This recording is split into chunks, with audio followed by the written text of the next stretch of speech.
Presiden Rusia Vladimir Putin menyampaikan sambutan pada pertemuan Presidium Dewan Negara tentang masalah dukungan sosial bagi prajurit Rusia yang sedang membela negara. Tentang dukungan sosial untuk personel militer. Putin ingin memastikan prajurit yang terluka mendapat pengobatan medis dalam waktu cepat. Stok obat-obatan dipastikan tersedia hingga perawatan prajurit terluka menjadi skala prioritas saat ini. Khusus kepada prajurit yang gugur, Putin memastikan mendapat penghargaan setimpal, keluarga yang ditinggalkan mendapat santunan sosial secepatnya dan mendapat fasilitas terbaik dari negara. Mereka adalah pahlawan yang mengorbankan jiwa raga untuk negara, untuk Luhansk dan Donbas, untuk menjamin keamanan dan eksistensi negara, kata Putin dikutip Tribun Timur dari media resmi Kementerian Pertahanan Rusia Kamis tanggal 26 Mei. Mengingat mata uang rubel sedang menguat, Putin ingin santunan keluarga prajurit yang sebelumnya mata uang dolar diganti ke rubel. Жизнь смертельной опасности. Идет на это сознательно. И относиться к ним нужно именно так, как к героям. Почему говорю об этом? На коротке разговаривал с медиками. Все есть у них, как они говорят. Я думаю, что так оно на самом деле и есть. Все есть для того, чтобы оказывать квалифицированную медицинскую помощь нашим ребятам, которые ранения получили, лечатся. Все хотят вернуться в строй. Все.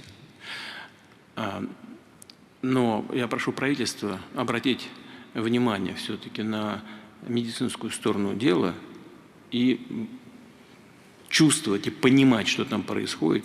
Если что-то нужно, следует оперативно, быстро и эффективно реагировать на любые потребности военной медицины. Это первое. Второе, конечно, нужно быстро и в полном объеме решать вопросы социальной поддержки военнослужащих в целом, тем более тех, кто получил ранения, и тем более семьям погибших наших товарищей. Своевременно, в полном объеме. Это касается выплат денежного удовольствия, соответствующих премий. Мы уже договорились с председателем правительства о том, что некоторый пересчет делаем. Они, как люди, которые находятся за границей, получают соответствующие выплаты еще находящихся за границей. Их нужно увеличить, потому что все приравнено к курсу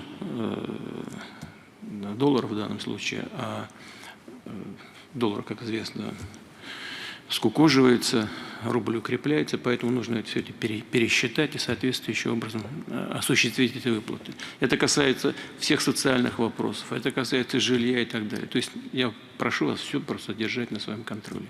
Министерство обороны делает это достойно, но там, где нужно подставить плечо, естественно, само собой разумеется, нужно это делать. Terima kasih sudah nonton.